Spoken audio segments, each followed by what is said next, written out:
ഇന്ത്യയും റഷ്യയും പരിഹസിച്ച് US പ്രസിഡന്റ് ഡൊണാൾഡ് ട്രംപ്. ഇരു രാജ്യങ്ങളുടെയും ഇരുണ്ട ചൈനയുടെ പക്ഷത്തേക്ക് മാറി എന്നാണ്, മൂന്ന് രാജ്യങ്ങൾക്ക് സമൃദ്ധി ഉണ്ടാകട്ടെ എന്നുമാണ് ട്രംപ് പറയുന്നത്. അതിനിടെ അടിയന്തര ബ്രിക്സ് ഉച്ചകോടി പങ്കെടുക്കും എന്നും ഇന്ത്യ വ്യക്തമാക്കിയിട്ടുണ്ട്. VK സുഹൈൽ ചേരുന്നുണ്ട്. സുഹൈൽ, എങ്ങനെയാണ് ട്രംപിന്റെ പരിഹാസം?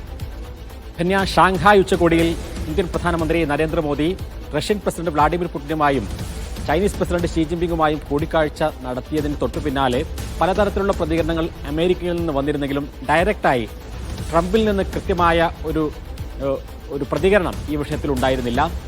അതാണിപ്പോൾ വന്നിരിക്കുന്നത്. ട്രംപ് തന്റെ ട്രൂത്ത് സോഷ്യൽ എന്ന സമൂഹ മാധ്യമത്തിൽ പോസ്റ്റ് ചെയ്തിരിക്കുന്നത് ഈ മൂന്ന് പേരുടെയും, ട്രംപിന്റെയും മോദിയുടെയും ഷീ ജിൻപിങ്ങിന്റെയും ഒരുമിച്ചുള്ള ഫോട്ടോ പോസ്റ്റ് ചെയ്തുകൊണ്ടാണ് പറയുന്നത് ഇന്ത്യയും അതേപോലെ തന്നെ റഷ്യയും ഡീപ്പസ്റ്റ് ഡാർക്കസ്റ്റ് ചൈനയുടെ പക്ഷത്തേക്ക് മാറിയിരിക്കുന്നു.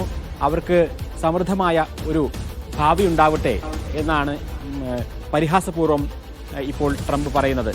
കഴിഞ്ഞ ദിവസങ്ങളിലെല്ലാം തന്നെ ഈ ഇരട്ട നികുതിയുമായി ബന്ധപ്പെട്ടുകൊണ്ട് ഇന്ത്യക്ക് മേൽ ചുമത്തിയ ഇരട്ട ചുങ്കം അത് ഏതെങ്കിലും തരത്തിൽ പരിഹരിക്കാൻ കഴിയുമോ എന്ന കാര്യം ശ്രമിക്കുമെന്നായിരുന്നു അമേരിക്കയുടെ ട്രഷറി സെക്രട്ടറി തന്നെ പറഞ്ഞിരുന്നത്. പക്ഷേ ഇപ്പോൾ അതിനൊന്നുമുള്ള ഭാവമില്ല എന്ന് കൂടി തെളിയിക്കുകയാണ് ഡൊണാൾഡ് ട്രംപ് ചെയ്യുന്നത്.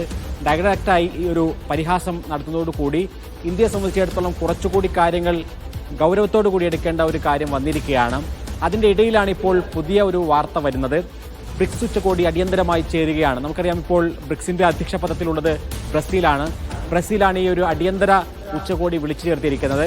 ഇപ്പോൾ ട്രംപ് ഉയർത്തുന്ന ഈ ഭീഷണിയെ എങ്ങനെ മറികടക്കാം എന്നുള്ളതാണ് ഈ ഒരു മീറ്റിംഗിന്റെ പ്രധാനപ്പെട്ട അജണ്ട. അപ്പോൾ ഈ ബ്രിക്സ് ഉച്ചകോടിയിൽ നമ്മളെല്ലാവരും ഒരുമിച്ച് നിൽക്കുന്നു, ഇന്ത്യയും അതേപോലെ തന്നെ ചൈനയും റഷ്യയും ഒരുമിച്ച് നിൽക്കുന്നു എന്നുള്ളതാണ് അമേരിക്കൻ പ്രസിഡന്റ് ഡൊണാൾഡ് ട്രംപിനെ ഏറ്റവും കൂടുതൽ ചൊടിപ്പിക്കുന്ന ഒരു കാര്യം. അപ്പോൾ അതൊന്നുകൂടി കടുപ്പിക്കാനാണ് ഈ ബ്രിക്സ് രാജ്യങ്ങളുടെ കൂട്ടായ്മ തീരുമാനിച്ചിരിക്കുന്നത്. ഓൺലൈനായിട്ടാണ്, വെർച്വലായിട്ടാണ് ഈ യോഗം ചേരുക. ഈ യോഗത്തിൽ ഇന്ത്യയുടെ വിദേശകാര്യമന്ത്രി എസ് ജയശങ്കർ പങ്കെടുക്കും എന്ന് ഇപ്പോൾ ഔദ്യോഗികമായി തന്നെ ഇന്ത്യയുടെ വിദേശകാര്യ മന്ത്രാലയത്തിന്റെ പ്രസ്താവന വന്നിരിക്കുന്നു. ഇപ്പോൾ ഇന്ത്യൻ വിദേശകാര്യ മന്ത്രാലയം വാർത്താസമ്മേളനം നടത്തിക്കൊണ്ടിരിക്കുകയാണ്. ആ വാർത്താസമ്മേളനത്തിൽ പല കാര്യങ്ങളും ചോദിക്കുന്നുണ്ട്. അതിൽ ഈ യോഗത്തിൽ പങ്കെടുക്കുമെന്ന കാര്യം വ്യക്തമാക്കുന്നു. മറ്റൊന്ന്, ട്രംപിന്റെ ഉപദേഷ്ടകൻ പറഞ്ഞിട്ടുള്ള പല കാര്യങ്ങളും അതിനു കൂടി ഇപ്പോൾ ഈ വിദേശകാര്യ മന്ത്രാലയം മറുപടി പറയുന്നുണ്ട്. ട്രംപിന്റെ ഉപദേഷ്ടാവ് പലതരത്തിലുള്ള പ്രകോപനപരമായിട്ടുള്ള പ്രസ്താവനകളാണ് നെവാരെ നടത്തിക്കൊണ്ടിരുന്നത്. അതിലൊന്ന്, ഇപ്പോൾ യുക്രൈനിൽ നടത്തിക്കൊണ്ടിരിക്കുന്നത് മോദിയുടെ വാറാണ് എന്നുള്ളതാണ് ഒന്ന് പറഞ്ഞത്. അതായത് റഷ്യയിൽ നിന്ന് ഇന്ത്യ എണ്ണ വാങ്ങുന്നു, ആ പണം ഉപയോഗിച്ച് നടത്തുന്ന യുദ്ധമാണ് യുക്രൈൻ യുദ്ധം.